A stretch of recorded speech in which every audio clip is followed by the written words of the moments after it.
안녕하세요. 코인 앤드류입니다.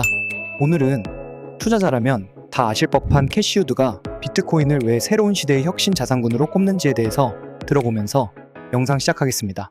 Bitcoin has gone up every year if you're using a 3-year moving average. And I think it's just becoming undeniable that it is a force that especially now, that institutions have to consider it as a new asset class, because Bitcoin ringing the bell for a new asset class, we showed the correlations of returns. The correlations still, even though traditional investors are getting involved, the correlations with other assets still very low. It's absolutely essential that institutional asset allocators take a look at this asset. If they don't, they're not doing their fiduciary responsibility. So we're trying to help ease them, provide a bridge. Okay, we're talking your language. Bitcoin is not only a technology, it's not only one of the biggest ideas ever, the global monetary system, rules-based, digital, private, all of that. But it is a new asset class. And when you present investors with those three and they're not knowledgeable enough, it's a little bit threatening, or they feel a bit vulnerable. So we are trying to bridge in with, okay, we're going to talk your language. You need to look at this new asset class. And if we have a world, which we believe we've entered, where 5 major innovation platforms involving 15 technologies are converging and disrupting the entire traditional world order. Well, what in that world? Now, I'm very confident in our research and in our projections, but if I'm someone who doesn't do what I do all day long, and I'm studying all the ways to hedge against, all the uncertainties out there, ground shifting underneath us technologically, geopolitically, what is the one thing I am certain about?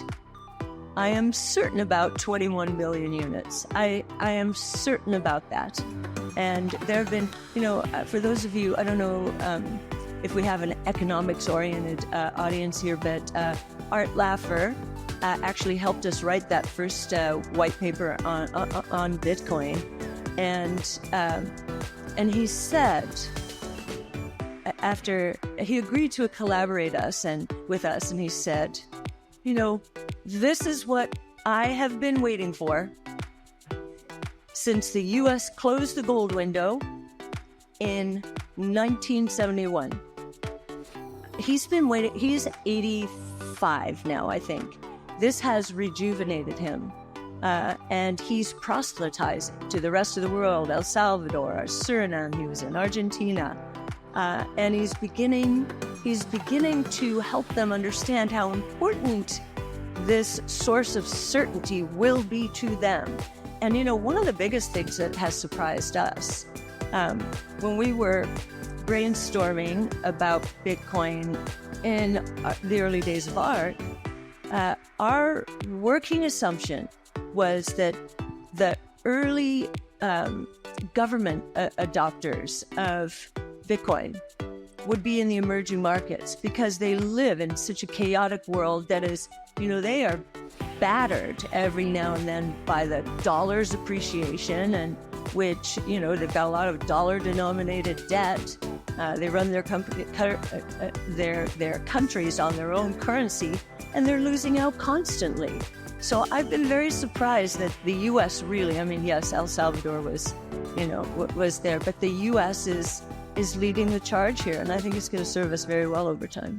비트코인이 기본적으로 새로운 유형의 자산이라는 점은 충분히 인정할 만한 부분입니다. 예를 들어서 비트코인은 아무도 해킹할 수가 없으면서도 내가 이걸 가지고 있다라는 걸 아무도 알 수 없게 할 수가 있고, 필요할 때 조각내서 1,000원, 10,000원 단위로도 현금화할 수 있으며, 세계 어디 나라에 가든 들고 다닐 수 있고, 국가 간 송금도 가능하며 조작도 불가능합니다. 이러한 자산을 찾아보라고 하면 그 어떤 자산도 해당이 되지 않을 겁니다.